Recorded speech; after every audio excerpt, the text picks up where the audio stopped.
So we have seen so many photos of Lord Shiva meditating. So is there any difference between Anapanasati meditation and the way Shiva does it? Like sitting posture and anything else? The same anapanasati is there everywhere.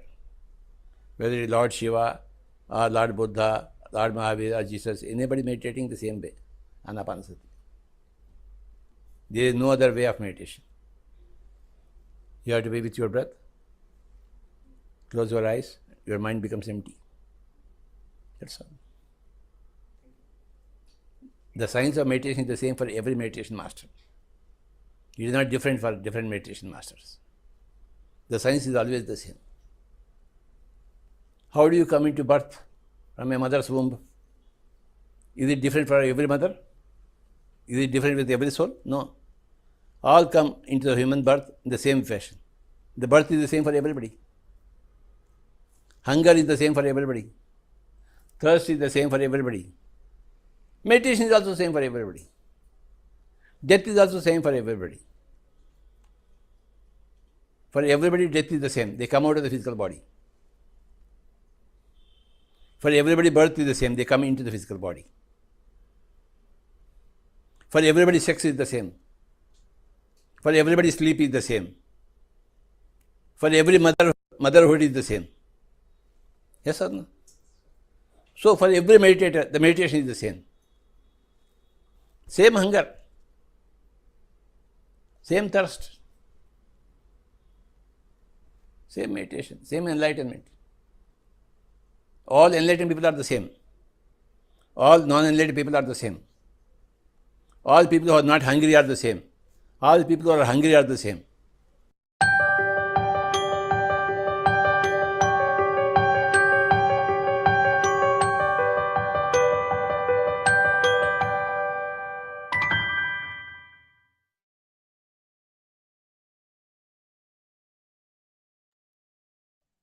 Oh, welcome, friends, to the Saturday Masterclass. Today we will hear from Suman Khanna ma'am. Before I hand over to her, we'll have a meditation, 40-minute meditation. So please clasp your hands, close your eyes, and cross your fingers into fingers and sit in a comfortable posture and follow the guidance in the meditation track that I'm going to play.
Dear friends,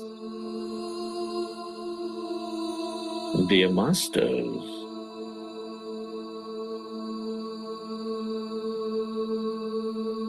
with your specs removed, eyes closed,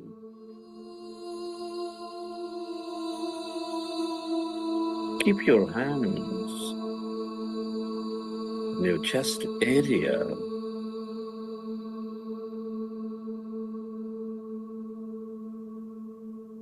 And resting your attention on your sacred heart.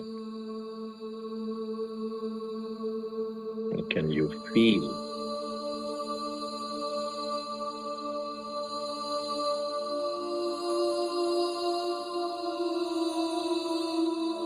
your beautiful heart? Feel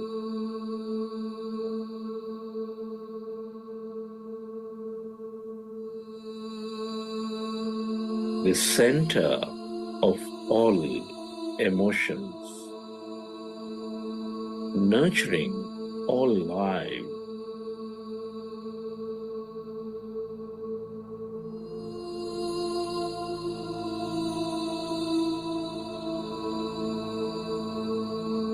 With its higher vibration of love, compassion, kindness, gratitude.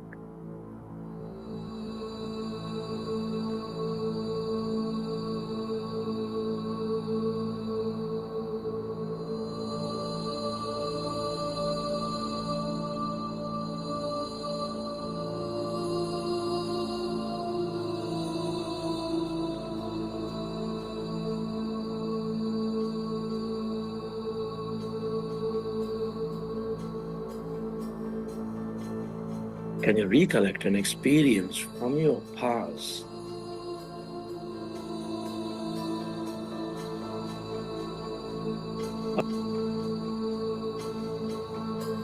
Or simply imagine to be living an experience of higher emotions of love, deep joy, gratitude.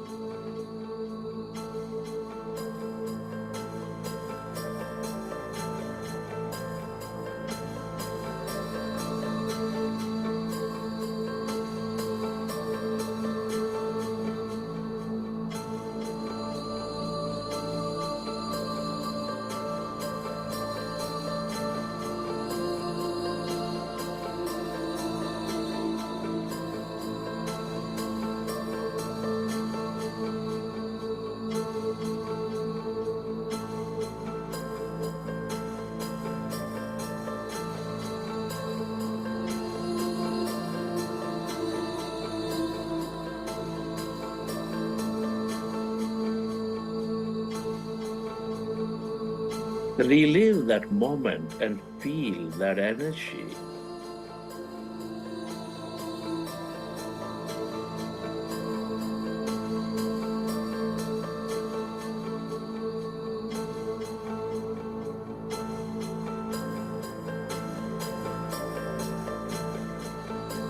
The more you experience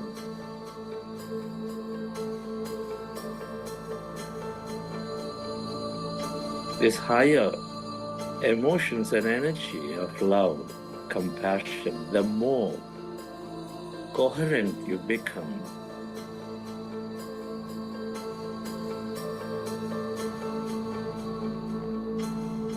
With all things and everyone.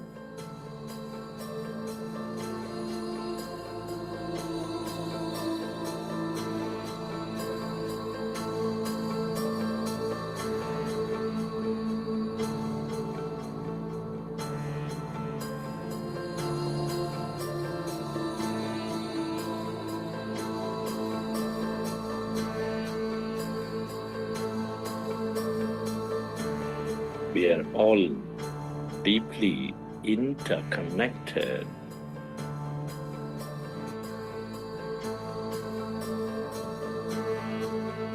Deep inside, we are specks of energy connected to each other. Elusive self.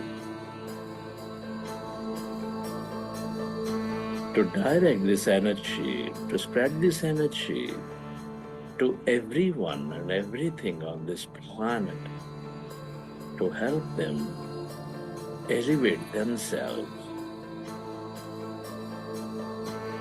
Where your attention goes, there your energy flows. Feel.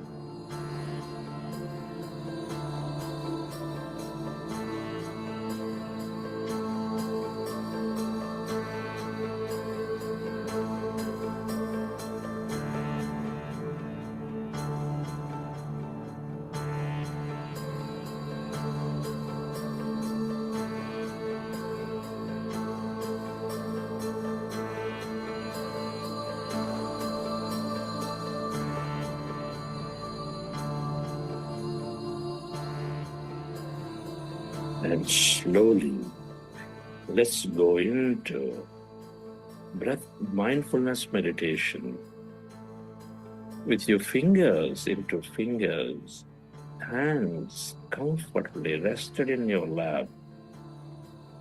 Observe your normal, natural in-breath and the out-breath.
We are going into powerful group meditation, dear friends.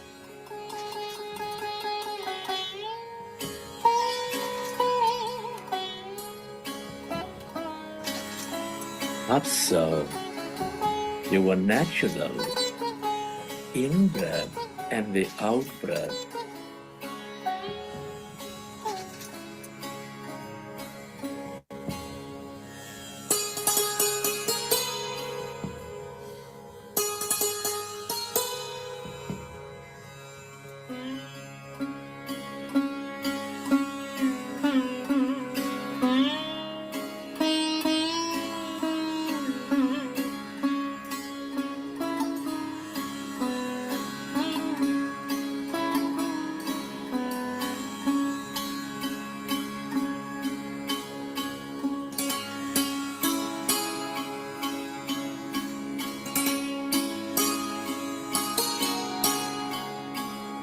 When you observe your breath,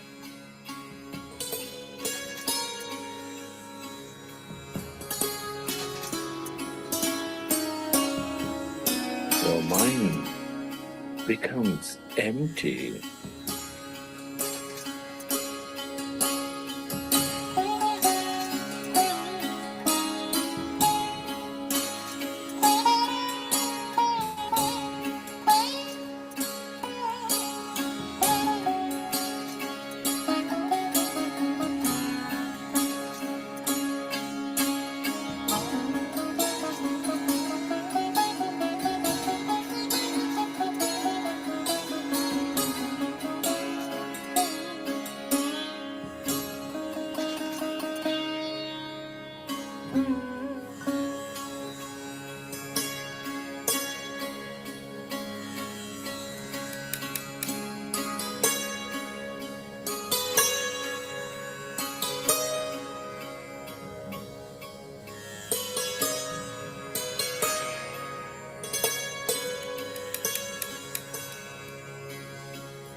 The mind is becoming empty.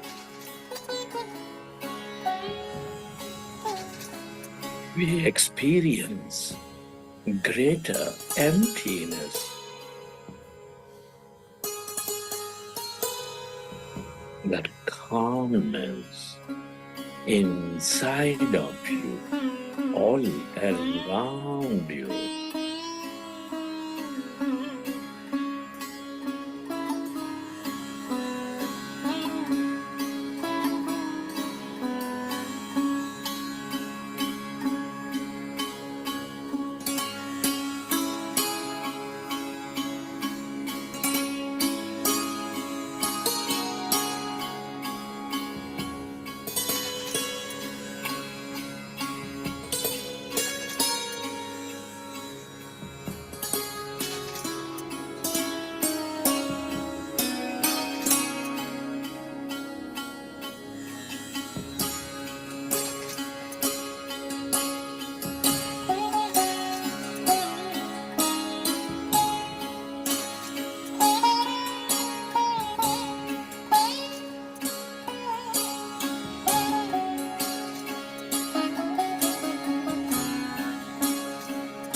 It is natural to have thought. When you recognize your thinking, go back to observing your breath and allow yourself to go into the deeper states of calmness, emptiness.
As the mind is becoming empty, all that liberated energy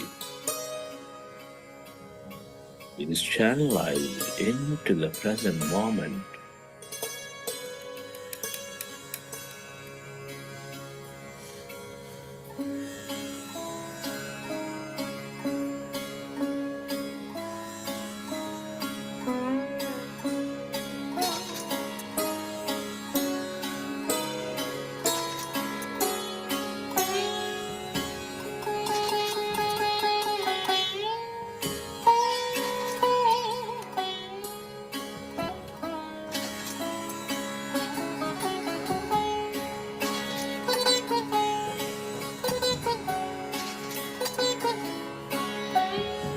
Your body begins to function at its natural best.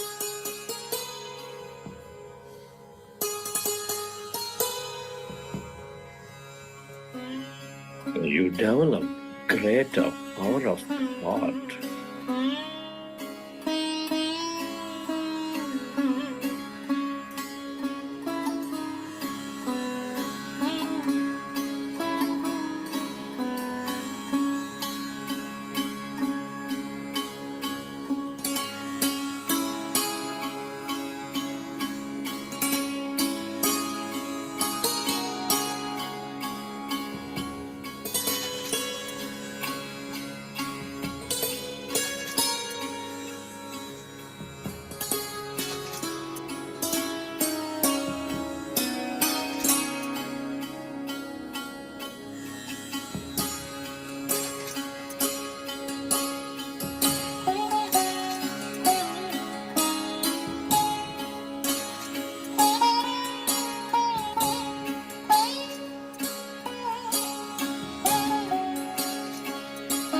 into your breath and allow yourself to experience that emptiness, calmness inside of you, all around you.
Become aware of that calmness, stillness within you as you merge into your breath.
All emptiness is energy.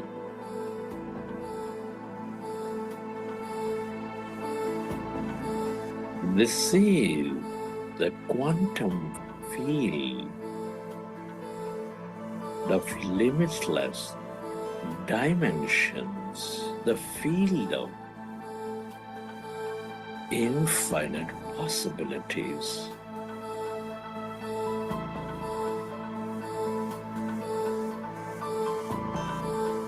The more you are with it,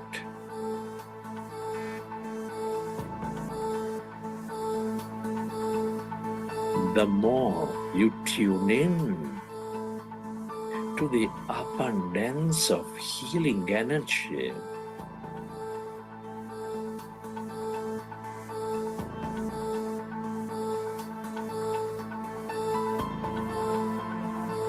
empowerment energy.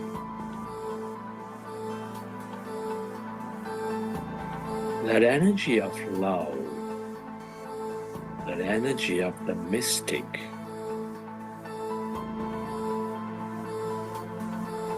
or whatever you can become aware of.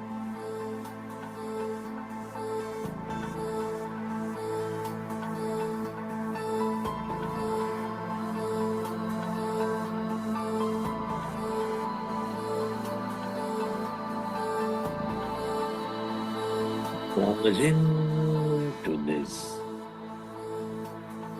emptiness of no body, of no thing.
Less matter, more emptiness and energy.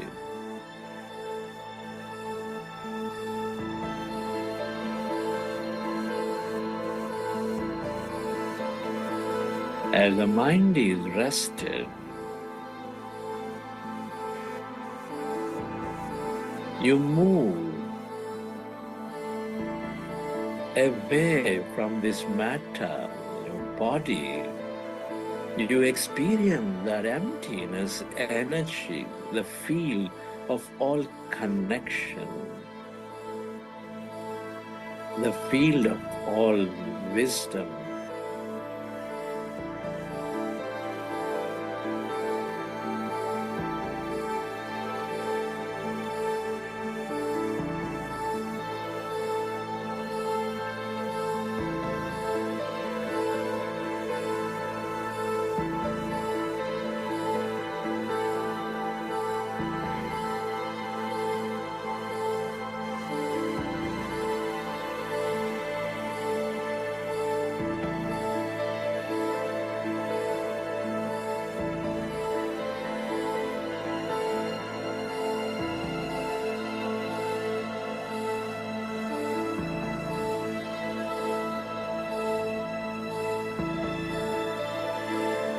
The more you are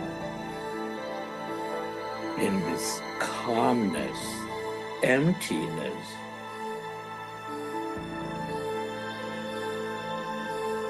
the more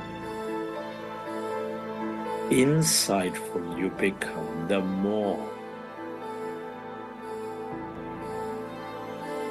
connected you become.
Merge into the emptiness of yourself, your divine self.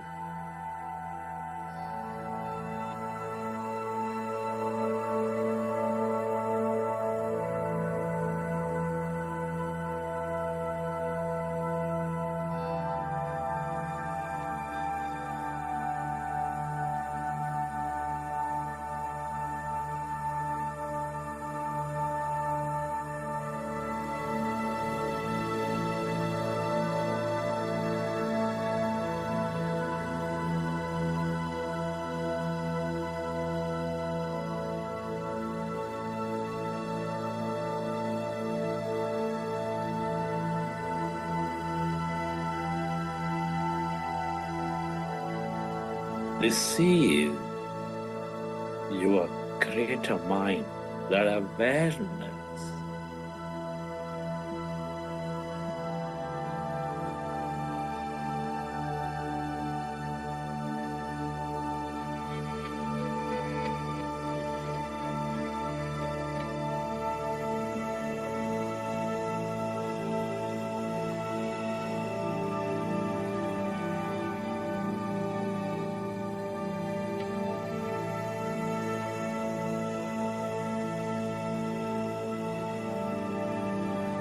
the more you are with it,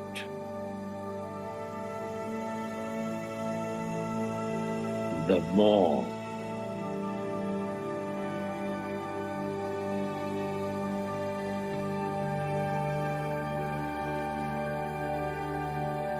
you experience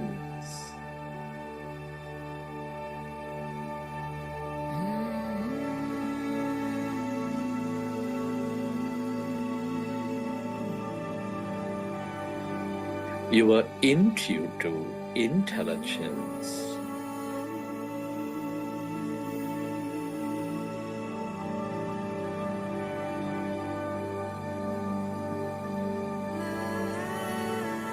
The more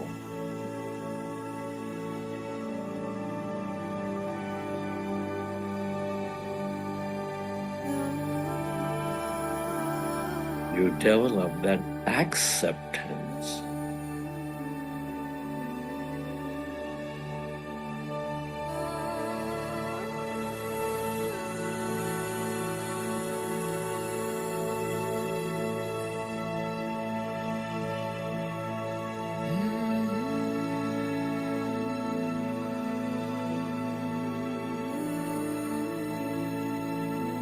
and the more effortless life becomes.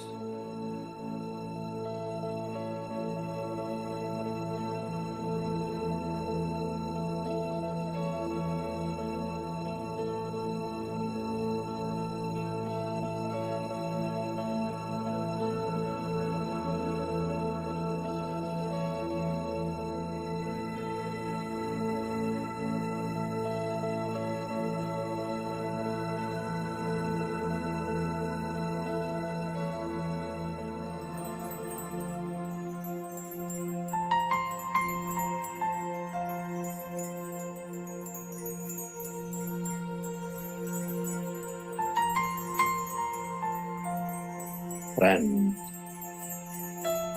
it's truly a privilege to be experiencing this life, to be exploring consciousness for a greater life at this time of history.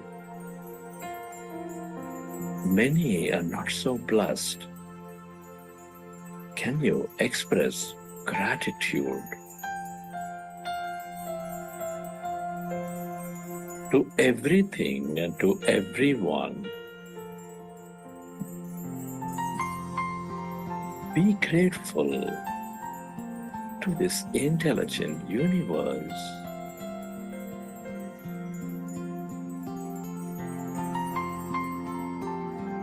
To your parents, to your teachers, to your mentors.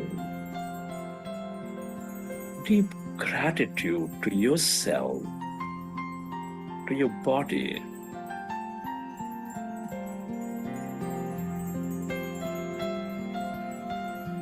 Give thanks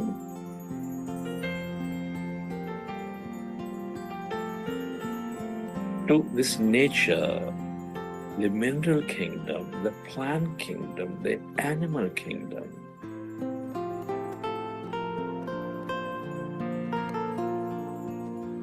Gratitude to all the people in your life, to everyone.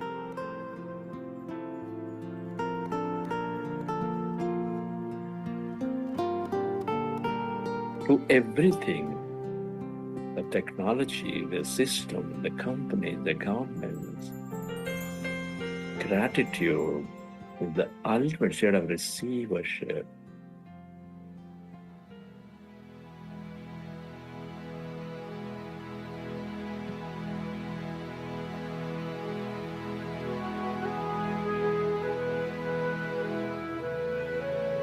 Recollect your experiences from the session.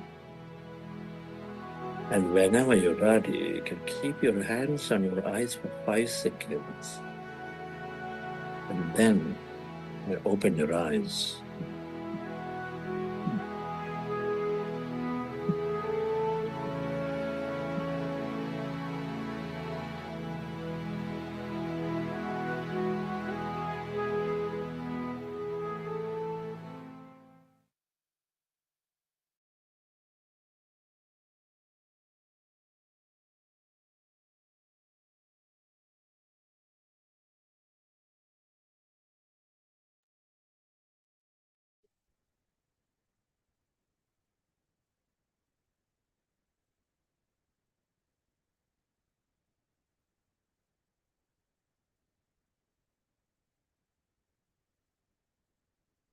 Welcome back, friends.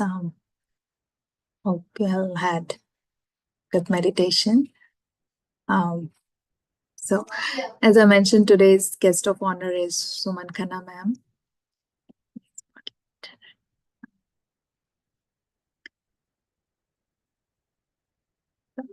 A quick intro about ma'am.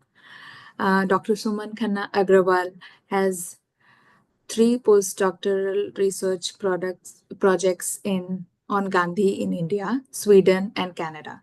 She is a former professor of philosophy at Delhi University. In 2004, she set up Santi Sahyog Community Service Wing, which works in 17 South Delhi slums, providing quality education, healthcare, vocational training, and legal aid to underprivileged, including domestic violence victims. She has received 17 awards for her community service and nonviolence advocacy. She has authored 3 books on Gandhi, and last but not the least, she conducts online and in-person training and workshops on Gandhian philosophy, understanding and applying Gandhi today. Padma Shri Dr. Padma Shri D.R. Karthikeyan was instrumental in connecting her with Buddha CEO. She is since actively involved with Buddha CEO for the past 1 year. Voracious speaker, I have had the privilege of listening to her in various occasions during 40-day program, regional conference in Dubai, and as well as um, the global conference. So welcome, ma'am. Welcome again, and over to you. Thank you very much for that very kind introduction. And of course, I want to my gratitude and thanks to all the friends and masters and Patriji and all the descendants, of course, Chandra sir, Vani ma'am, and you, of course. And it's so good that he calls everyone master, It's such a beautiful thing, such an equal, keep, keep saying that it's a way of saying that we're all evolving and all trying to become masters, right? So I think that's a very beautiful thing that I found in Buddha CEO. And of course, Chandra sir is almost like a guru. um, he also wrote the foreword to my book. He was kind enough to do that. The second edition of the third book of Gandhi on Gandhi is called The Science of Peace, and sir wrote an introduction to it. So it's very, very, very grateful for that. Having said that, since I'm a Gandhian scholar, obviously I'm going to relate today's session on meditation to more or less Gandhi, because as you know, Chandra sir also says that Gandhiji was a very, or is rather, a renowned master and a realized soul. I think I share with Chandra sir because as I'm a philosopher, my favorite philosopher is Socrates. And Socrates is also Sir's famous philosopher. And Socrates always said, the highest thing is that know thyself. That is the knowledge we should all have. So in that way, I share some philosophical similarities with Chandra sir. Coming back to Gandhi, of course, just like we do group meditation every day, and Chandra sir leads it. So Gandhi also in his ashrams, there was a morning prayer and an evening prayer. He called it prayer. He didn't call it meditation, but prayer was also a means to go within. And he started the day with prayer. In fact, he said its prayer should be your dawn and also should be your dusk. That's his way of putting it. And in his ashrams, there was always morning prayer and evening prayer. So and then there's another thing, Gandhi. I suppose all of you know that he observed one day of silence. Monday was his day of silence all his life. So that is also going within. Because what is meditation? Meditation simply means going within, finding yourself, getting more self-awareness. When you go within, you find out what are your, going within is like, let me relate it more to Gandhi. Let me share a quotation from Gandhi with you, where Gandhi says that in the beginning, I used to say that God is truth. But after 40 years of ceaseless endeavor to find the truth in my own life, I today say to you, truth is God. So I think it's a very remarkable thing. From God is truth to truth is God. And he says, I mean, after 40 years of ceaseless endeavor to find the truth in my own life, it's a very big thing. Looking for truth for 40 years. You know, just like Patriji is meditating for 40 years, going all around everywhere, bringing everyone in. Also search for truth. Chandra sir is doing the same. Of course, through meditation, you seek your truth, you go within.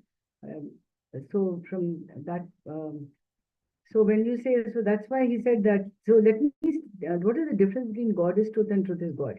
When you say God is truth, then God is a lot more than truth.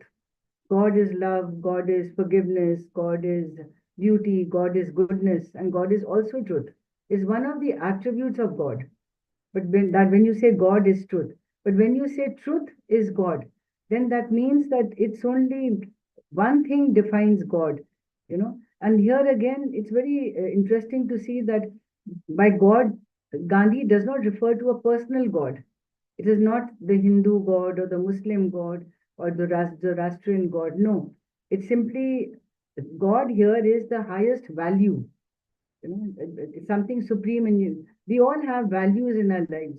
So that's very beautiful that for Gandhi, God is a value and the highest value. Like even in ordinary language, no, in Hindi or otherwise, even in English, you say like you come like God for me to help me. तुम मेरे लिए भगवान हो. You know, so भगवान से बढ़कर कुछ नहीं होता. So God is above everything. So it's the highest value for Gandhi. That is why truth is God. And so that is why, so that's, so it becomes, truth becomes the highest value. There's no personal God here. And so then when you say that truth is God, you just don't leave it hanging there. What does Gandhi do? When you make truth your God, then number one, you have to find the truth. To find the truth means what? In the micro level, in the macro level. At the micro level means going within. When you go within, you have to find out what are your strengths, what are your weaknesses, and how can you, to overcome your weaknesses. So first of all, to find them, to acknowledge that you have a weakness. If you acknowledge that there is something wrong with you, or that there's some mistake you've done, or that, it's already half the battle is won. Acknowledgement is a very big thing. Just like when you've done a mistake and you say, "Haan, bhai, maine ye kara." So once you have owned up the mistake, half the thing is gone. You don't have to tell a lie. You don't have to build upon that. And suppose everybody can make a mistake. So half the battle gets won. So that is why when you say truth is God, you go within, you find out what are your weaknesses, what are your strengths. That's at the micro level. Then at the macro level also, as you know, Gandhi was always fighting injustice. All his satyagrahas were all fighting injustice, right from the first satyagraha, right till the salt satyagraha in the end, where he was, as you know, it was to overthrow the British Empire, to make them go away. The salt satyagraha is very, very important. So all his life there were these satyagrahas, which was, it's also a, and what is the word satyagraha? That itself, what does it come from? Gandhi started, as you all know probably, that he started satyagraha the first time in South Africa against the racism in the the Indians were facing there. Perhaps you know that Indians were treated very badly. Indian marriages were not recognized. So when you went to South Africa, you had to remarry your wife to show that now that you are married. They were just not recognized. Then Indians could not walk on the footpath. They had to walk where the traffic was coming.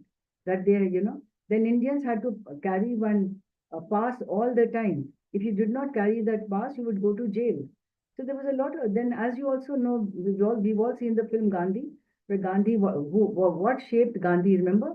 That when he was thrown out of the train, he was traveling first class, he was thrown out of the train at Maritzburg station, and with all his luggage and everything, because he was in the first class, and the man came and said, no, that you cannot travel first class because of the color of your skin.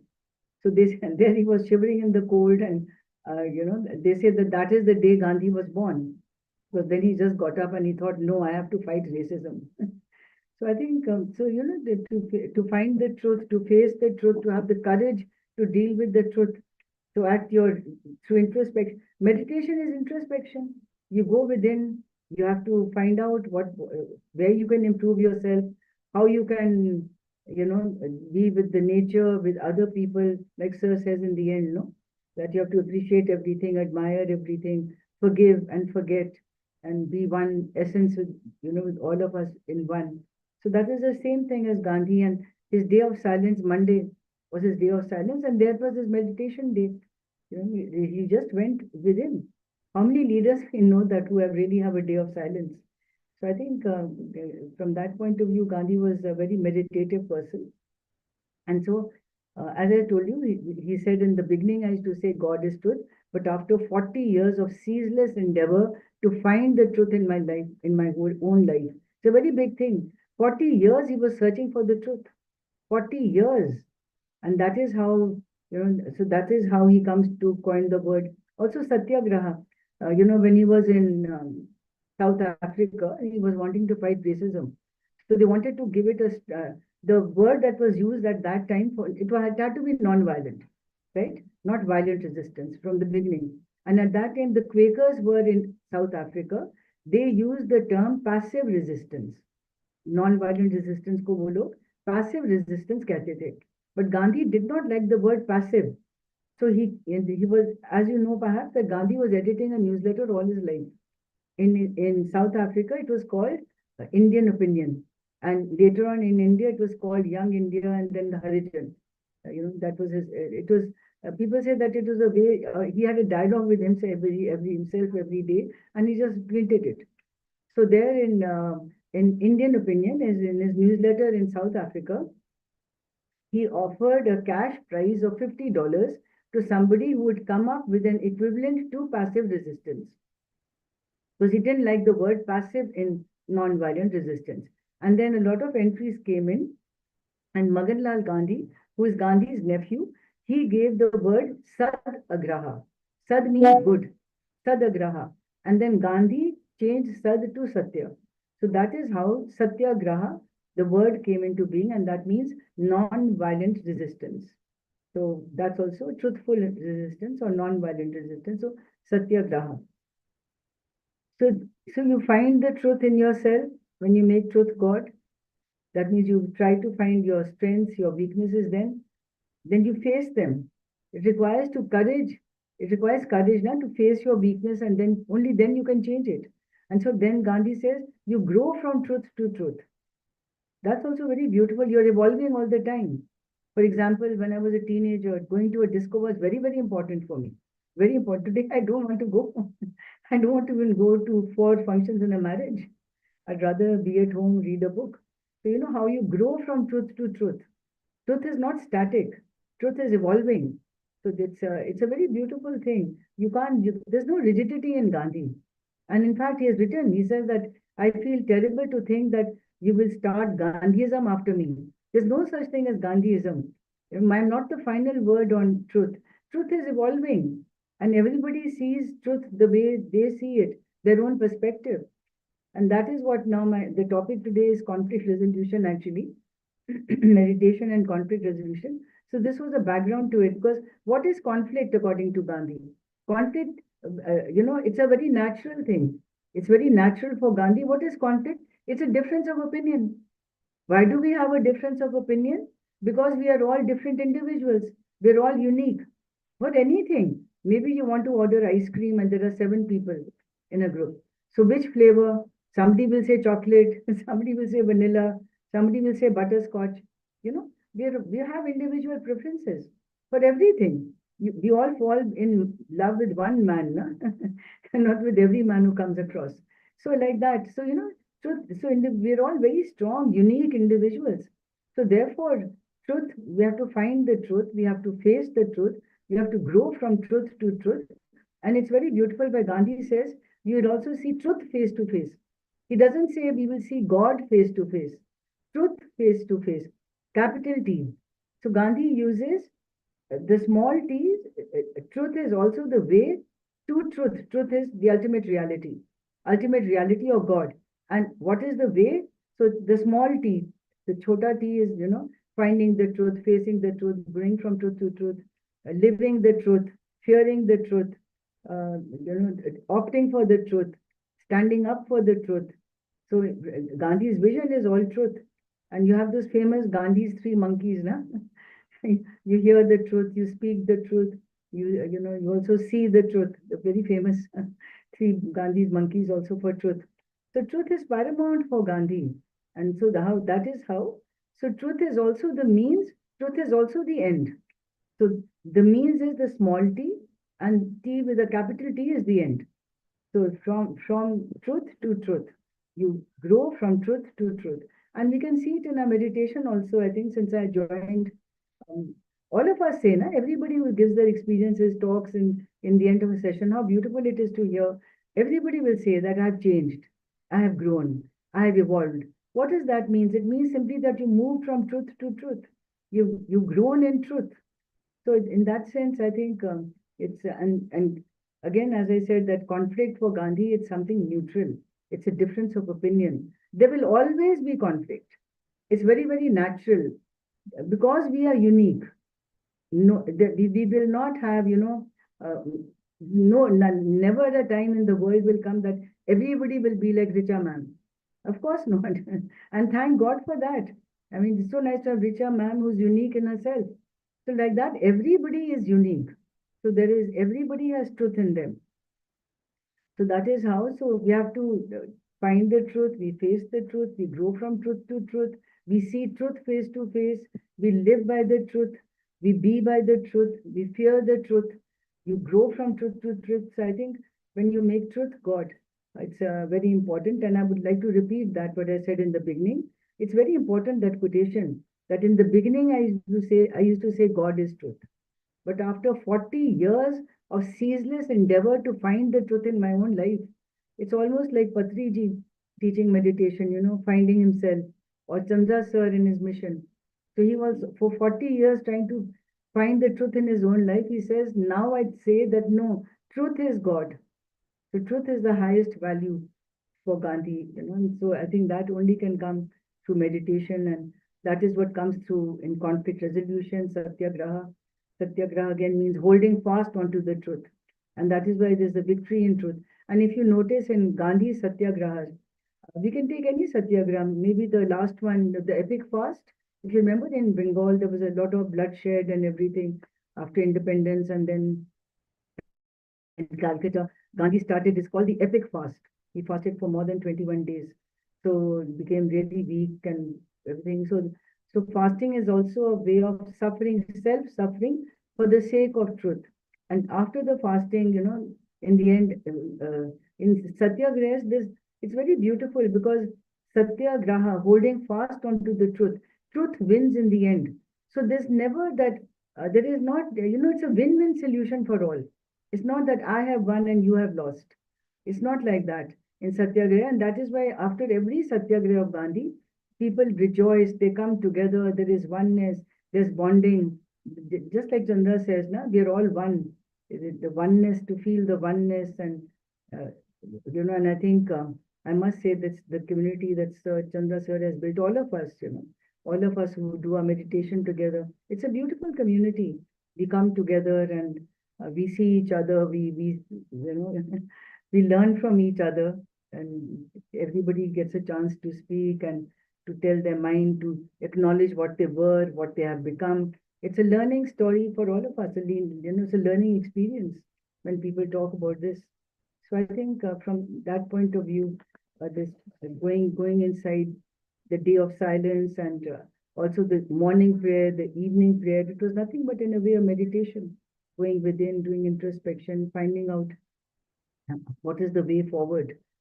And with regard to conflict resolution, I think it's so, like, why does Gandhi say you use only non-violence to resolve conflict? Because if you use non-violence, in the end, there is no rancor.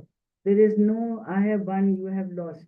And nobody loses out on anything.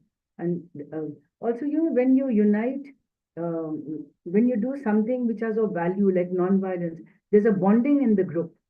There's a peculiar bonding that comes through. Like even in our independence movement, if you remember the Chauri Chaura incident, Gandhi called off the non-cooperation movement. because you know how the police chowki was burnt and the soldiers died, British soldiers died, and when the uh, Indian people said that, oh, only seven British officers died, it's nothing. So then he wrote a big article in Young India the next day. How can you say only? You know, you go to uh, the soldiers who died, because in the Chauri Chaura, you go to their wives and children. For them, the world has gone. The father has gone, the husband has gone. What is left? So you can't say only. So the sanctity of life, it was very, very important for Gandhi. And that comes through his whole life. That's why non-cooperation with war ultimately. And here I would like to say that as a Gandhian NGO, we are also working for a world beyond war. So we believe in non-violent conflict resolution. And here I think maybe I'll just also share, because as you know, I run this NGO called Shanti Sayog. We work in 17 slums. Sir has come, and Sir and Vani ma'am, they came and blessed all our students. He came and saw our skill development centers. It was really a blessing.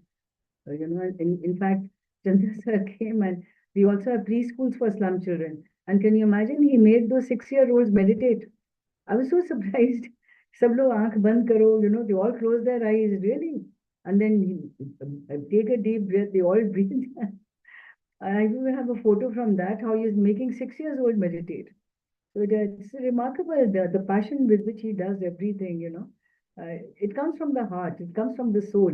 And that is why I think Chandra sir is such a big success, and we all look up to him, and he's such a big following, whether it's in the US, whether it's in Dubai or in India, wherever, you know, in Delhi, South India, Bangalore, whatever. So I think that's the greatness of meditation, the greatness of also being truthful. And I mean, I really admire, sometimes he stays with us when he's in Delhi. I mean, even after late night, he'll be up in the morning fresh and, you know, conducting the session. Sometimes he says only slept for 4 hours, but the dedication with which he does it, it's really remarkable. We really have a lot to learn. You know, you learn a lot from example, from a living model. So, as you know, there is that famous story of one teacher, and there was a mother, and the child was eating too much sugar. So she told the teacher who came every day to teach the child, "Wait, please tell him not to eat sugar." So he said, "Acha, give me 1 week, and then I will tell him." So after 1 week, he told the child, "Don't eat sugar. You know, it's not good for you." So then I think you all know the story, na? So then the mother asked the teacher, "अरे यही कहना था, पहले दिन कह देते. Why didn't you just?" He said, "No, I couldn't, because मेरी सरस्वती नहीं थी मेरी जुबान पे. Saraswati was not on my tongue because I was eating sugar myself. If I'm doing something, how can I tell the child not to do? You know. So first I gave up sugar for a week, and then I told him, because Saraswati will not come on your tongue. So what you will say will not have any effect. So I think that way Sir is such a role model. There is Saraswati on his tongue because he's doing what he's practicing. He tells us himself that he became vegetarian. You know, he tells you how he came into meditation, how he was such a skeptic. It's so beautiful that he shares everything us with us. And then to come into meditation, then to teach it and to teach it so regularly, you know, 40-day program. It's really tremendous. And of course, Karthikeya sir was, as you all know, every time I was getting mails from him. Just join this 40-day meditation. So after 1.5 years, I said, let me just click on that link. And of course, I clicked on that link and I got hooked. So I think this meditation also teaches you conflict resolution at various levels. As lots of people say also, na, that even in their personal lives, because obviously when you become calm from within and you are able to tolerate, and you know that book also, the four great truths, that so there also so when you have become conscious of yourself, because what is meditation? It is self-awareness, introspection, you know, going within, keeping silence. So when you self-introspect and you come up, and then obviously you become more tolerant, you become more friendly, you're easier to get along with, you make friends easily, you forgive, you forget, you forgive. It comes after some time, maybe it also comes very naturally to one. anger also to a great extent disappears. So therefore, I mean, resolution of conflict in a non-violent way will automatically come to meditators. They will seek a way out. And of course, Gandhi insisted that we must use non-violence to resolve conflict and not violence because of two things. Number one, you grow with whoever you have a conflict with, your relationship with that person will improve and you will be able to live in harmony with the others. That's a big plus point. And number two, you will evolve. You will become a better human being because you have given up something and got something better and evolved in the process. So from that point of view also, non-violent conflict resolution is a very big thing. I can also say about, if you look at Gandhi's life, standing up for the truth was very important. So every satyagraha, how to stand up against injustice, that I think is very, very important in today's world also, to be able to stand up against whatever is wrong in your community or in your society. So, I think that is a very important lesson we get, like Gandhi standing up against racism in South Africa. When he came back to India, he was against the British rule. Naturally, nobody should have the right to govern anyone. But also I find that, it is how beautiful, and I just like to share that in all his satyagrahas, there's no there's no hidden agenda. There's no secrecy in a satyagraha. All his cards are on the table. In fact, if you read Nehru's autobiography, he has written about the freedom struggle and Gandhi's role and their role. He said that under Gandhi, we said what we felt. We became so fearless. We said what we felt and we shouted it out from the rooftops.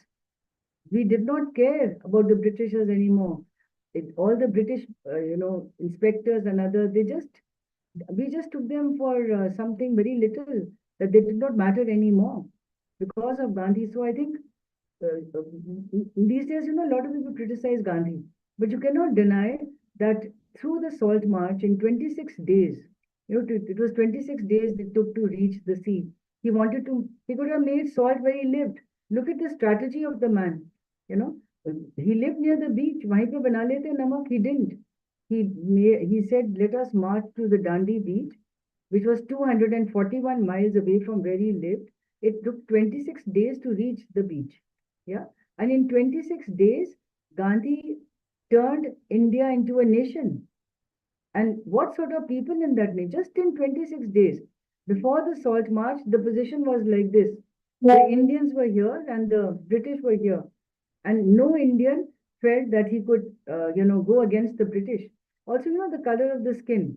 The gore log hain, gora, white hai. And we were all brown. So brown, white, वो हमेशा रहा है ना. हम लोग के यहाँ तो अभी भी है.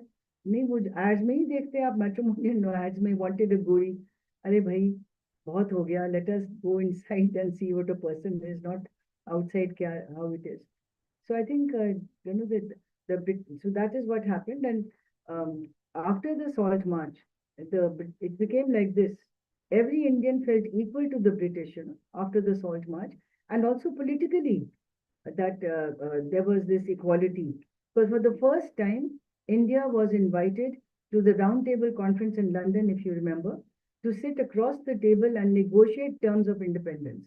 So that is the first time that the British also treated India as an equal state, as an equal nation. So I think the Salt March really changed a lot of things and brought Indians together. There's also another thing. To make salt was such an excellent strategy, because walking to the sea is not illegal, right? Making salt is illegal. So, but it took 26 days to walk to the sea. In 26 days, he got what he wanted. The British could not arrest Gandhi when he was walking to the sea, because walking to the sea is not illegal. You can walk to the sea. Yeah, making salt is, illegal. So, making salt is of course illegal. And so in 26 days, people, when they made the salt, Gandhi got what he wanted. After that, there was arrests and then the Darshana salt works, as you know, that there also there were a lot of arrests and people made salt and people were making salt all over the place. If people have not seen the film Gandhi, I recommend please see the film Gandhi by Richard Attenborough. It's a beautiful film. No Indian could have made it. Why am I saying this? Because you know Richard Attenborough studied Gandhi for 12 years before he made that film. He studied India, he came to India, he studied Gandhi, he met Gandhian scholars, Gandhian books, 12 saal, 12 years, and then he made the film. No Indian could have made that film. The amount of research, the thoroughness with which people do. It's a very big thing. I mean, now, of course, I'm a professor and I also, I'm also a research guide and I also get thesis to evaluate, I'm an external examiner. And I find that people have written, there's no longer very original research. People just copy and paste and, So in fact, now I've started rejecting being an external examiner because I'm very strict. Kya fayda na, bachche fail hi ho jayenge. Also, when I was evaluating answer sheets in college, we all had to do that. And then when we would send it to the coordinator, the answer sheets. So the coordinator, she used to +5 in in whatever the marks I had given because I don't know if you really you must be truthful. No? So in Delhi University, I mean, I'm sharing this for all of you. If you really marked answer sheets properly, there will be 50% failure. So they can't do that. No? So they will add marks and then reputation is at stake. But all I'm saying is that these are, well, I don't know if they are right or wrong, but one has to follow one's conscience. And that is when you make truth your God, you really follow your conscience, what is right, and you stand up for the truth. You really, and Gandhi, of course, stands up for the truth. He stood up against racism. And also, the beauty of it is that, he stood up for the truth without any rancor, without any personal revenge. Maybe you have seen the film Gandhi or you know about it, that when he was walking in South Africa, he was doing this campaign, he was attacked. He was attacked by two South African men, he was beaten up very badly. And they all said that please go and file a, FIR in the police station. And he refused. He said, no, I'm not going to do that. Now that's also a very big thing, he just forgave them. It's a very big thing. You're really trampled upon and hit and in that blind alley, and he refuses to file a complaint against them. He just forgives them, and ultimately, of course, they came over. And when I say that, like in Satyagraha, the way Gandhi practiced it, ultimately, there is no such thing as the enemy. There's only an opponent. Opponent, or let me put it like this: there's a wrongdoer. There's a wrongdoing and the wrongdoer, So there's no enemy. Somebody is, and Gandhi calls it also wrongdoing and wrongdoer. So what do you have to do? You have to protest against wrongdoing, but in love with the wrongdoer. So Gandhian Satyagraha is that. And you have to protest against wrongdoing. You cannot not protest because why? Truth is God. So if there's untruth, means injustice or something bad happening, you have to fight against it. You have to protest. So, but you protest, but in love with the wrongdoer. So this is a very beautiful thing, and when you protest in love with the wrongdoer, what is the aim? You elicit the truth. Elicit means you don't force that person, you don't beat him up, you don't use violence, but that person comes to see that he is wrong and comes to admit that he or she is wrong, which is so beautiful. There's a growth in the person. So that is the ways Gandhi practiced Satyagraha. And I must say, I agree with Pandit Nehru where he writes in his autobiography, however we may say, deride Gandhi these days, it's fashionable. The political establishment is also not very in favor of Gandhi. We don't have Gandhi's statue there. We have Sardar Patel, but whatever, but Gandhi's stature was a very big thing. So whatever you may say, but number one, nobody can live the way Gandhi lived. I have been to Sabarmati Ashram. In that one room, these days, everybody wants me time, my room. I want to have my dinner in my room and watching in front of my TV in my room. There's so much of this individuality. And when I went there to Sabarmati Ashram, there's no privacy. How can somebody live without anybody could walk in any time, you know? And also the simplicity of the man, you know, during the meals, it was community living. Now, how can you live in a community all your life? So difficult, and you have to eat community food. Now it's very it's a very interesting thing. Gandhi used to be served some, you know, green chutney when everybody was eating. So after 1 week, he was the only one getting the green chutney. So then after 1 week, everybody who was in the ashram, they were protesting. Bapu gets green chutney, we don't get. So the person who was giving the green chutney, they said that, I don't think it's for you, better not have it. No, no, no. Why can he get green chutney? We can't get green chutney. So they said, okay. So the next day, they gave green chutney to everyone, and the other people couldn't eat it. It was just neem, raw neem. Neem kitna kadwa hota hai bhai.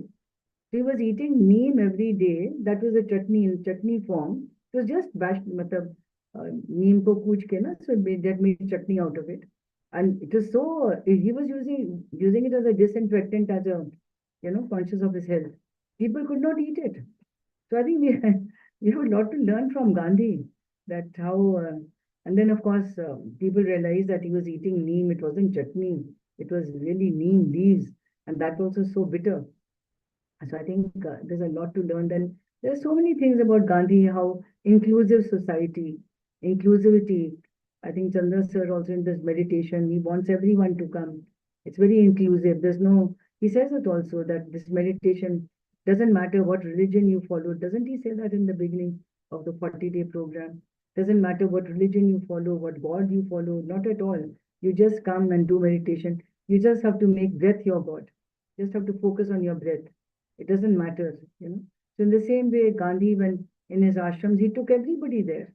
Everybody, Harijans, they came and, you know, like the funding he was getting from Dalmia and, you know, all these top financiers and business houses.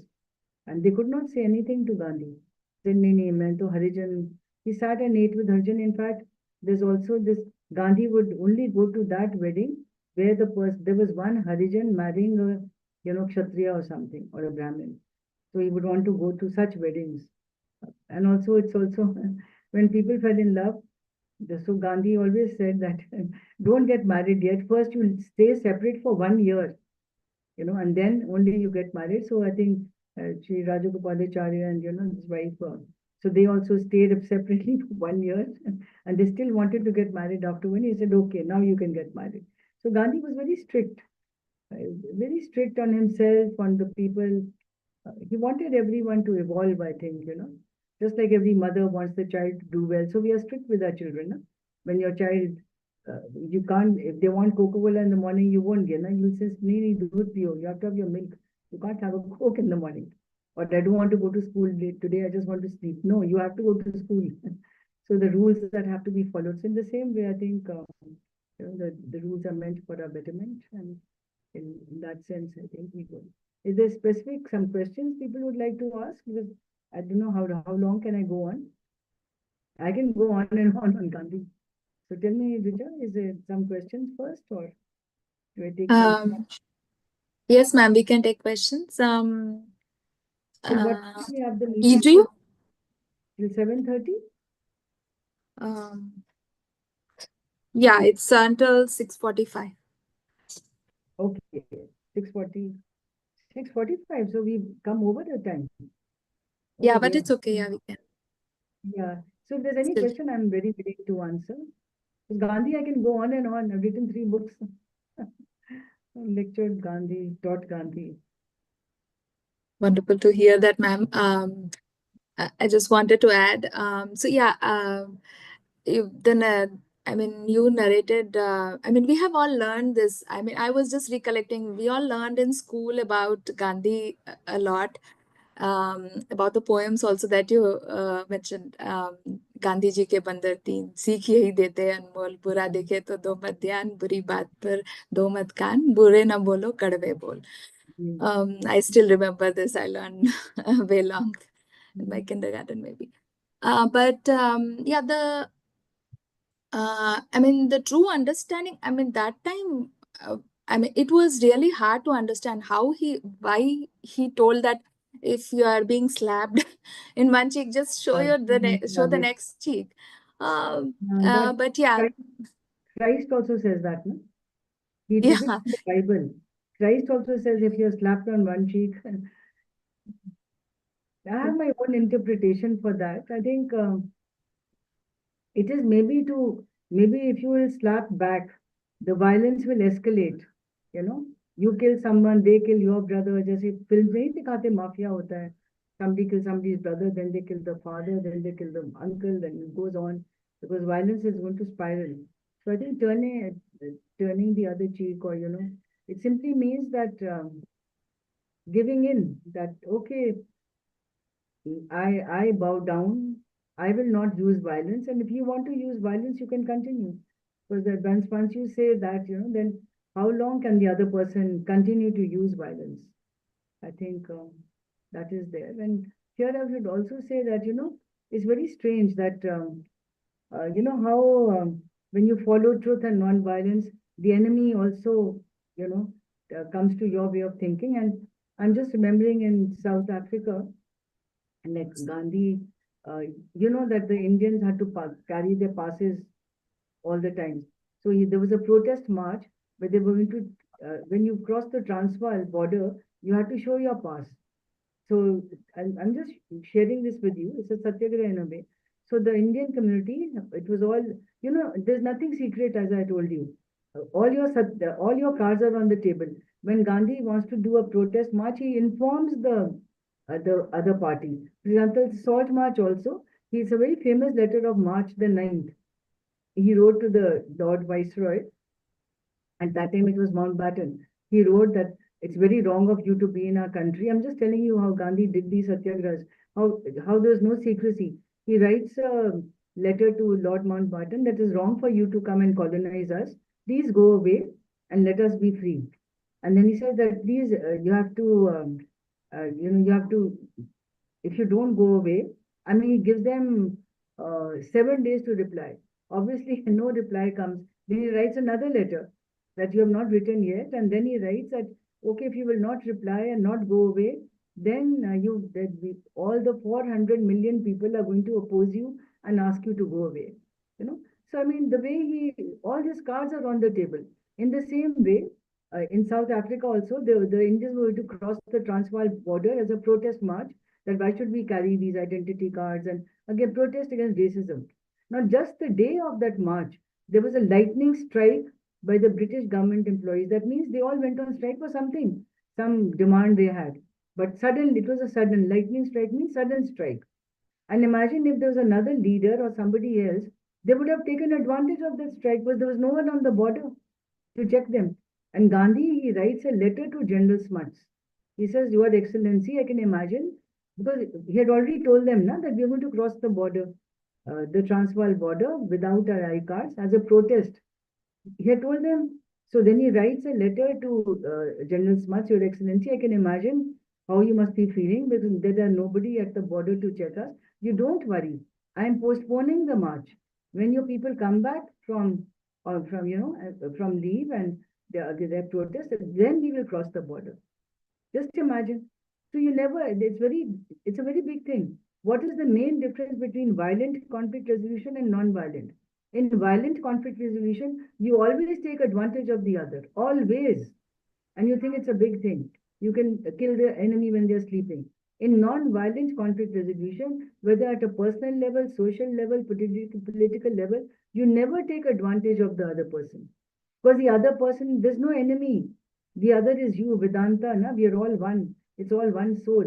So you cannot take advantage of the other. So that's a very big thing from violent and non-violent conflict resolution. Very big difference. You never take advantage of the weakness of the other, whether at a personal level or at a political level. So here also, they did not take advantage. He said, okay, we are postponing our march. Of course, when they came back, and also I want to share with you that when they came back after the strike, then they had that march, and when he was protesting the British government, all the bakers British bakers and the British rail were siding with him. Because the Satyagrahis, it took some days to reach the Transvaal border. No? They were marching. Every day when they halted the Satyagrahis, there was fresh bread at no extra cost waiting for them. Imagine he's protesting the British government and all the British public is siding with him. All the bakers, you know, they're, all the trained people that know there should be fresh bread for the Satyagrahis when they halt at night. How beautiful. तो हम लोग गांधी को समझे नहीं कभी. How, how beautiful, yeah, the really, you have, everybody has a heart. You have to appeal to the heart, and that is what truth and non-violence does, and non-violent conflict resolution. Unfortunately, we have, it's very sad that, because I lecture abroad a lot, I teach courses on Gandhi in foreign universities. Unfortunately, no Indian university wants a course on Gandhi. Though I must say, yesterday, a Rotary Club had invited me for a lecture on Gandhi. I was very happy to speak about Gandhi there. But abroad, they have these, you teach courses on Gandhi and all that. It's in India, we don't teach a course on Gandhi also. They ask me, where can we come and teach a course, learn a course on Gandhi? We don't have it. Only in Chandigarh, in the Department of Peace Studies, I think. Maybe they have some lectures in Gandhi. So it's very sad that in DU also, we don't have a regular course on Gandhi. In fact, when I came back from Sweden after my postdoctoral research, I went and told them that let's start we have in the Department of Philosophy, we have something called an optional paper on philosophies of social action. So I said, let us teach that paper. We'll have Nelson Mandela there, Danilo Dolci, the Italian Gandhi, Martin Luther King, and Gandhi. So like that, we could have 4 people which could teach. But they said, no, there's so much of politics. They thought I wanted to teach Gandhi. So then I just left the proposal. India में ना politics बहुत हो जाती है सब जगह कहीं भी आप देखो तो it's a very sad thing. So we still don't really have a course on exclusively on Gandhi in Delhi University. It is very sad. Abroad, there are departments of peace studies. Every peace studies department has a course on Gandhi. That is what I go and teach. I would love to teach a course on Gandhi in my own country. Anyway, some lectures. So any other question? Yeah, happy to know that, ma'am. Yeah, I mean, understanding Gandhi, we can understand only once when we know again, this meditation also teaches us the similar values that he has taught us. So understanding him becomes so easier once we are into this meditation practice and keep on realizing our own self. That's how we know that he was a true meditator. He was in that being state always, like Chandra sir says, meditation takes you from knowing to being state, right? So yeah. I also have so a couple of questions, ma'am. From Gurinder Johal, he asks, any advice to youngster to work on any particular issues in the society by starting an NGO? You mean, well, I run an NGO, and I run this NGO Shanti Seho is now 21 years old. I started it 21 years ago. Our community service. So how I started was that ever since I was 16 years old, 17 years old, I told the universe that when I have the money, I will educate 25 girls, slum girls. This was when I was 16. I told the universe that when I have the money. So then suddenly, this was about now 21 years ago. It's very strange that I had gone to. It's very strange. I can tell you the story how the universe reminds you. I'd gone to a colonel's house. He was very impressed with my work. He had called me to this Rotary Club to give a session. So I went to his house, and then when I went there, he told me that you lecture so well on Gandhi and everything, and you keep saying that poverty is the worst form of violence. I said, I don't say it. I quote Gandhi. So Gandhi's very famous quote, poverty is the worst form of violence. She said, but then what have you done for poverty? So I was so surprised. This was 21 years ago. That colonel had called me for dinner. I said, what do you mean what I have done for poverty? I'm not a social worker. I'm a Gandhian scholar. I teach Gandhi. I write books on Gandhi. I lecture. I make people understand Gandhi's thought and all. But it's sort of very strange. But I felt very bad in a way that the way he said, no, what have you done for poverty? And it's also strange that My husband, as you know, also works for the World Bank. So that same in that week, he came from a World Bank mission from abroad, and he said he brought me a book of quotes. He said, "Someone badi sundar kitab thi at the airport, a very beautiful. I still have it, a gilded book on Gandhi's quotes." And he did not put the bookmark there, but when I opened the page, it said Gandhi's quote: "An ounce of practice is better than a ton of theory." An ounce of practice is better than a ton of theory. That's Gandhi. Huh?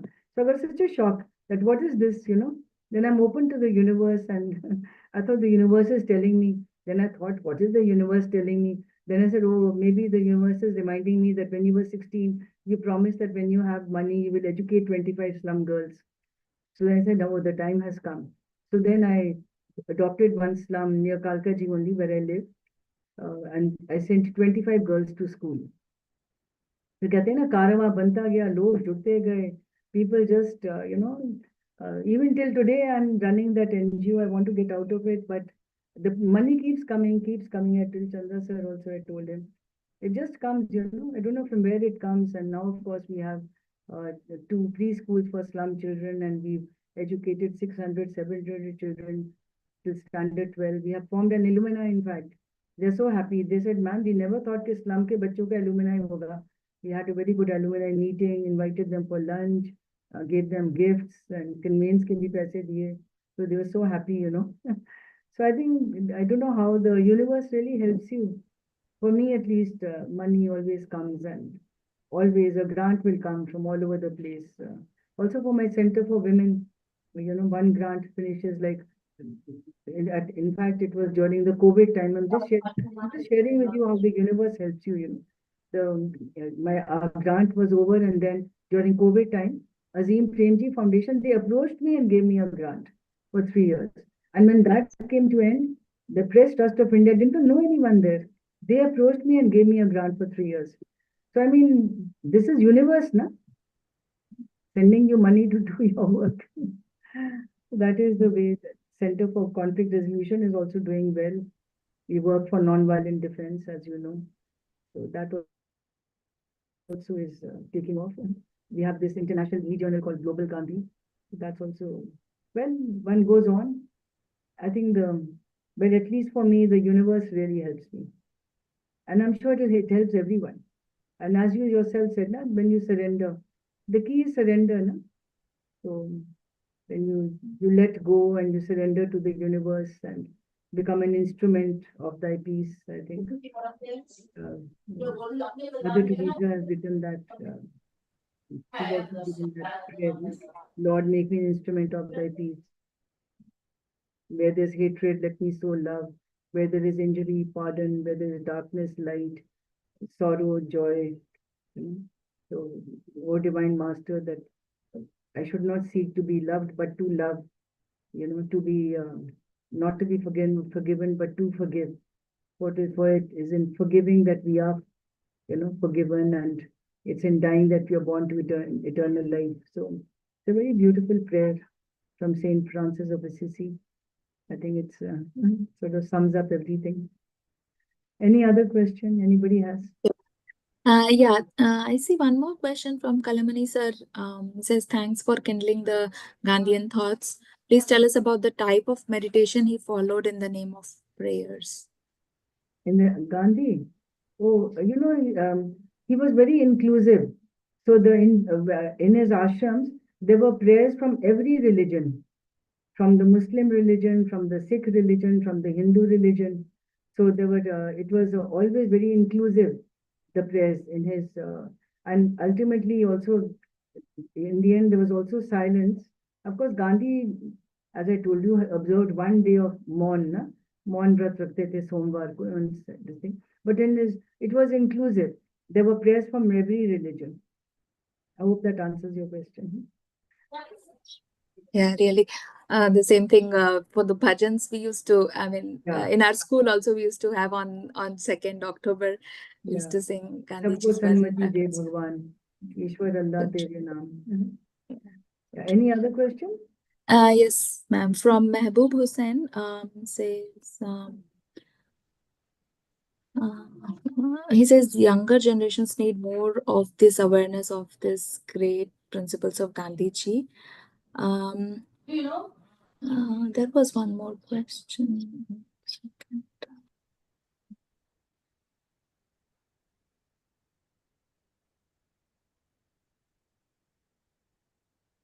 Anyone else, please feel free to unmute yourself and ask ma'am while I'm searching for other questions in the chat.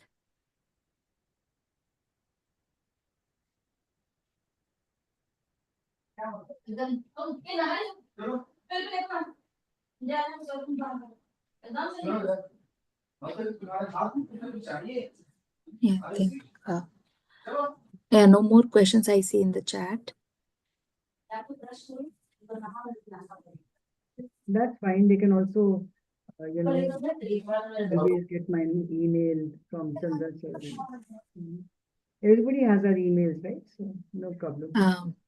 They can Yeah. always me, or they also can WhatsApp me.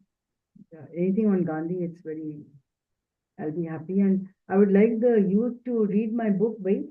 This book I have written for the youth. It's called The Science of Peace. I've written it for the younger generation. Wrote it for my daughter actually. She's also the younger generation. It's called The Science of Peace, and it's not a boring book on the historical Gandhi. It is on Gandhian concepts. What is truth? What is non-violence? What is satyagraha? What is power? And it's written in a very simple style. Because my daughter told me my first two books are very academic. She said, "Ma, write something we can all understand." So this book is written well since the younger generation, The Science of Peace. I can always mail it to you. Let me know whoever wants it, and I'll send it to you. Very, very, very easy to read. Chandra sir gave a message for this second edition. So yeah, you can you can give them my email. I can mail it to them. The book, yeah, it costs 600, but I'll give them on a 50% discount. Na? I'll give it for 300. Otherwise, it's 600 in the market. From Amazon, if you buy, also it's 600. But I'm happy to just give them on a cost price. So my email you have my number, I think. My number is, I can just say it, 82856 77777 5 sevens, 82856 and 5 sevens. And my email is president@shantisayog.org. President at, yeah, 82856. बिल्कुल ठीक है. And then, that's fine. And my email is president@shantisayog.org. Shanti Shiv is the name of my organization. And people who are in Delhi, please, you're very welcome. We work in 17 slums in Kalkaji, Goindpuri area, and in Tughlakabad village, in education, health, women empowerment, skill development. It's holistic because Gandhi's approach was very holistic. So it's not just one thing we do, it's a holistic approach. We work in all these areas. Come and volunteer. Very welcome. Come and volunteer your time, whatever. During the summer break or any time, we need volunteers. We work with domestic violence victims. We work with underprivileged slum children, trainees, lots of people. There's a lot of work. We can always absorb volunteers. So please do come. You're very welcome. And if you come even just like that, come and meet me, see the NGO, have lunch with me. Very welcome. You have my number. That's my WhatsApp number. So just say and come. I'll be very grateful. And of course, Chalo, if you come, I'll give you my book. Like that only. Come. I'd like you to read, like you all to read the book. It's written for your generation. And also I'm working for nonviolent defense. Should I conclude with that? Little bit? Yes, ma'am. Chalo, I'll just there are 3 demands that we are working for all the young people. Please join our nonviolent defense campaign. The first one is that we urge all the governments all over the world that without abandoning the present military defense, a parallel non-violent defense be instituted in every country. So every country has a defense ministry. You keep that as military defense. But next to the military defense, we must start a non-violent defense ministry. And then at the grassroots level, you have, you go to a military training college, because you learn how to use a gun. It's not natural to know how to use a gun. You learn how to go to war. In the same way, you have to learn how to use non-violence. Gandhi says non-violence is a science. That is where this book is called The Science of Peace. Gandhi keeps saying that non-violence is a science. It has to be learned. It's a distinct body of knowledge. Only when it's learned properly can you apply it properly. So therefore, so that's why. So without abandoning the present military defense, a parallel non-violent defense be instituted in every country of the world. Number two, the legal democratic options to train in non-violent defense. So when you go to join the army, a lot of people join the army for their bread and butter. They want a job. They don't want to learn how to kill. So you can get a job by training in non-violent defense also. It should be an alternative democratic option given. And the third is the legal democratic option for taxpayers to divert their defense tax from military defense to non-violent defense. In our income tax returns, there should be two boxes. You can earmark military defense, non-violent defense. Who says we don't want a defense? Of course we want a defense. We don't want it to be a military defense. Non-violent defense also needs money. So there's a whole, by the way, I am only a Gandhi expert. There are non-violent defense experts in this world who've written books on non-violent defense. So many, Gene Sharp, Robert Burrows in Australia, they're all friends of mine. There's a whole blueprint of non-violent defense. All we need is the political will to put it into practice. So anybody who's interested, let me know. Please join our campaign for non-violent defense. It's actually a campaign for the political, realization of non-violent conflict resolution. That's what the campaign is. Well, through the introduction of non-violent defense, the political legitimization of non-violent conflict resolution. We have politically legitimized violence. We go to war. So we want to politically legitimize non-violence. So the political legitimization of non-violent conflict resolution through the introduction of non-violent defense in every country of the world. So please join us, take it forward, read my book, and if you like, invite me for a lecture. I'd love to come and do a workshop. I teach Gandhi very well. It's very interactive, by the way. So I'd love to come if there's anybody in a college or in the university or in some institution. I'd love to come and teach Gandhi. But it has to be at least for 2 hours, because I do interactive.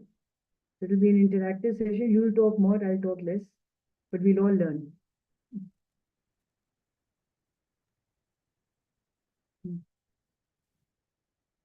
Okay. Thank you, ma'am, for that wonderful insights. Yeah, with your advocacy and the non-defense, I mean the Non-violent defense. the non-violence defense that you were talking about. Yes, that is the way that world has to go, because we all want peace, not If you war. want to go for a world beyond war, because nature abhors a vacuum. Nature, you can't have a vacuum. So you have to, instead of violent defense, you must have non-violent defense. That is the answer ultimately. Why kill? Why take life? Live and let live. So the beauty of compromise, Gandhi calls it the beauty of compromise. Yeah, your compromise is not a dirty word. I quote Gandhi. He says, compromise means your truth and my truth meet. And on the basis of that, we can go to a higher truth and live together. In fact, he's called it the beauty of compromise. It's very beautiful when you really learn Gandhi.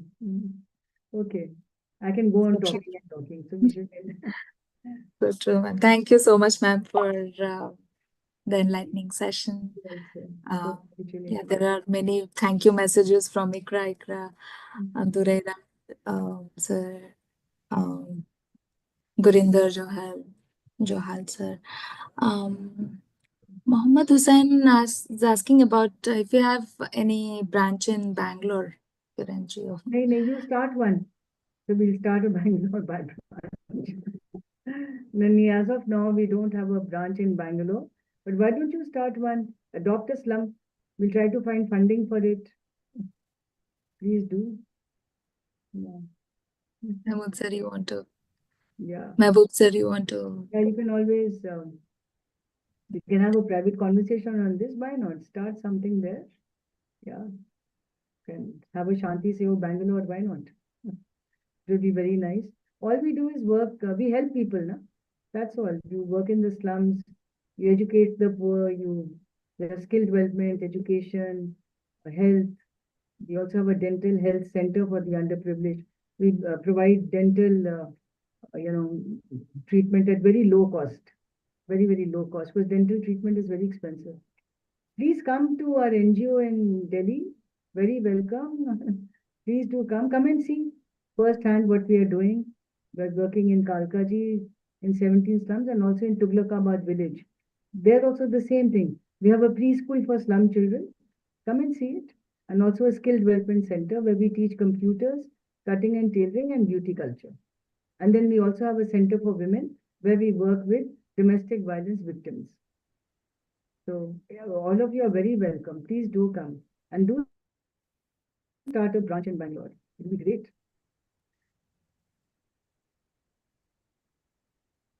Yeah, you have ma'am's call, all the contact details. So please feel free to reach out.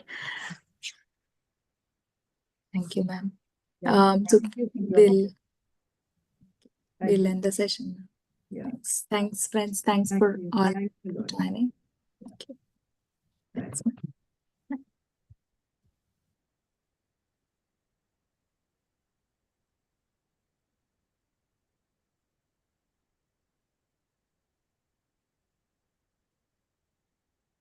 It's a heart.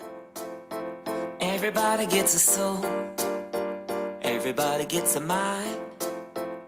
To let them know that we can be smart, and we can be kind, and we can be living by giving and loving all the time. So on the days when it's feeling tough, and it seems like you don't have enough, well, let's be thankful for our friends and family, and grateful for the air that we breathe, and appreciate everything that we have today. Let's be